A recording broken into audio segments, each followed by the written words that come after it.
आज हम देखेंगे योना 9:35 से 41। प्रभु यीशु ने उस भिखारी जो जन्म से अंधा था उसको चंगाई दी। फिर उस व्यक्ति ने फरोसियों को इतनी बुद्धिमानी से उन्होंने जवाब दिया कि वो चौंक गए। उन्होंने परमेश्वर की महिमा की, लेकिन फिर भी वो गुस्से में आके उसको मंदिर से निकाला। तो हम देखते हैं इसका पहला दिन है जब इसकी दृष्टि मिली है, वो सब कुछ देख सकता है, पहला दिन, और उसको ऐसी परिस्थिति का सामना करना पड़ा। मतलब जो बचपन से सीख के आया है, जिनका वो आदर करते थे कि ये हमारे धर्म गुरु है, ये यहूदी धर्म गुरु है और हम उसके पीछे चलते हैं, ये जो कहते हैं उसकी बात, उनकी बात माननी चाहिए हमें, और यही लोग उसको निकाल रहे हैं, उसको तिरस्कार कर रहे हैं। तो जब हम प्रभु यीशु के पास आते हैं, सच्चाई को ग्रहण करते हैं और उनके मार्ग पर हम चलते हैं, तब जो चीज़ हमने पहले सीखी है, मैं भी उसके विरोध में है सच्चाई का मार्ग, तो हमारे पास एक निर्णय है, क्या हम सच्चाई के मार्ग पर चलना चाहते हैं, या जो हमने पहले सीखा है, हम इस परिवार के हैं, हम इस खानदान के हैं, हम इस समाज के हैं, इसलिए हमको ऐसे चलना है। अगर वो इस सच्चाई के मार्ग के विरोध में है, तो हमको निर्णय बनाना है कि क्या हम प्रभु यीशु के मार्ग पर चलना चाहते हैं या झूठे मार्ग पर हमको चलना है। तो इसने निर्णय लिया कि मैं सच्चाई के मार्ग पर चलूंगा, क्योंकि सच्चाई का मार्ग पे जीवन है, प्रभु यीशु जीवन की ज्योति है, वो जग के प्रकाश है।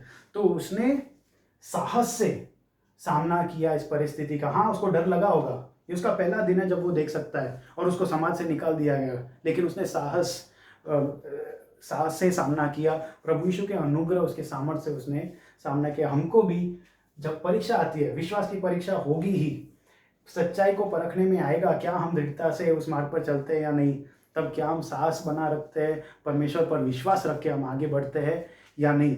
तो हम देखते हैं कि बहुत लोग बोलते हैं कि आपके लाइफ में कोई परीक्षा नहीं आएगी जब प्रभु यीशु को अपनाते हो, सब कुछ गार्डन गार्डन हो गया आपका लाइफ, कुछ कमी नहीं आएगी, कुछ कष्ट नहीं उठाना पड़ेगा, तंदुरुस्ती तो दिन भर मिलेगी आपको, और धन दौलत मिलेगा और ये सब। अगर ये बात सही है तो प्रभु यीशु क्रूस पर क्यों गए? उनके पास तो सबसे ज़्यादा विश्वासी, उनके जो शिष्य है उनको तो मारा गया, वो कोई महल में नहीं रहते थे, हमसे कई गुना ज़्यादा विश्वास उनका था, तो वो लोग के पास महल क्यों नहीं थी? उनको क्यों मारा गया? तो ये सब हम देखते हैं कि लोग झूठ बोलते रहते हैं। हाँ, परमेश्वर आशीष देते हैं, शारीरिक आशीष भी देते हैं, लेकिन सबसे ज़्यादा उनको हमारे आत्मा की कदर है, उनको चिंता है हमारी आत्मा की, क्योंकि वो अनंतकालिक है। तो क्या हम उनके मार्ग पर चलना चाहते हैं या खुद के मार्ग पर चलना चाहते हैं, वो सवाल है। तो हम देखते हैं कि जब उसको निकाला गया, जब समाज और मंदिर ने उसको निकाल दिया, उसको तिरस्कार की, तब प्रभु यीशु उसके पास आए।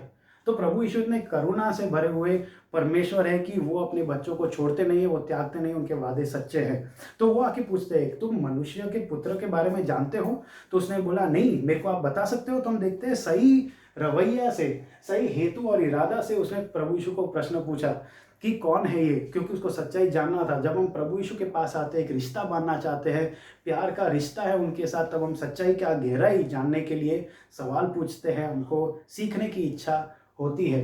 तो प्रभु यीशु ने उसको प्रकटीकरण दिया कि हाँ, मैं हूँ मनुष्य का पुत्र। वहीं का वहीं उसने दंडवत करके आराधना की परमेश्वर, मतलब प्रभु यीशु की। तो यहाँ पे हम देखते हैं कि परमेश्वर का भेजा हुआ दूत, प्रबोधक, महापुरुष, जो भी हो, परमेश्वर का भेजा हुआ व्यक्ति कभी भी आराधना स्वीकार नहीं करेगा, क्योंकि उसको पता है कि सिर्फ परमेश्वर आराधना के योग्य है।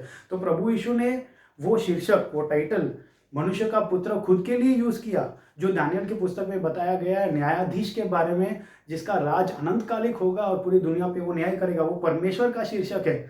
और उसने आराधना भी स्वीकार की। उसका मतलब प्रभु यीशु यहाँ कह रहे हैं कि वो परमेश्वर है।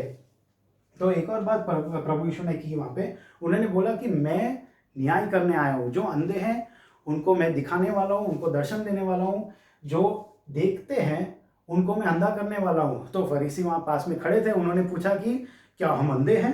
तो इसका मतलब क्या है? इसका मतलब यह है कि प्रभु यीशु जब बोलते हैं, हम अगर कबूल करें कि हम अंधे हैं, आत्मिक तौर से हमको पता नहीं है, सही चीज़ को गलत कहते हैं और गलत चीज़ को सही कहते हैं, हमको ही नहीं पता, हमको नज़र ही नहीं है, तो प्रभु यीशु को जब बुलाते हैं कि जीवन का प्रकाश, जग का प्रकाश हमारे जीवन में आओ, प्रभु यीशु हमें दिखाते हैं, हमको नज़र देते हैं परमेश्वर की कि ये सही है, ये गलत है, मेरा मार्ग सच है, और हमारे आंखें खोल देते हैं। लेकिन अगर हम कहें कि हमको दिखता है, हमको सब कुछ दिखता है, जैसे ये फरीसी, तो प्रभु यीशु कहते हैं अगर तुमको दिखता है तो तुमको ये दिखेगा कि तुम पापी हो, तुम गलत निर्णय बनाते हो, जिस नियम के पीछे आप चलने की कोशिश करते हो उस नियम को भी आप नहीं पालते, उसके खिलाफ जाते हो।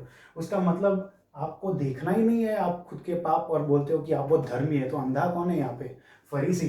तो क्यों नहीं हम प्रभु यीशु पर विश्वास करें, जग की ज्योति और जग का प्रकाश को क्यों नहीं हम बुलाएं हमारे जीवन में, उनके मार्ग पर चले, क्योंकि सच्चाई के मार्ग पे ही जीवन है। प्रभु यीशु सच्चाई है, प्रभु यीशु जीवन है।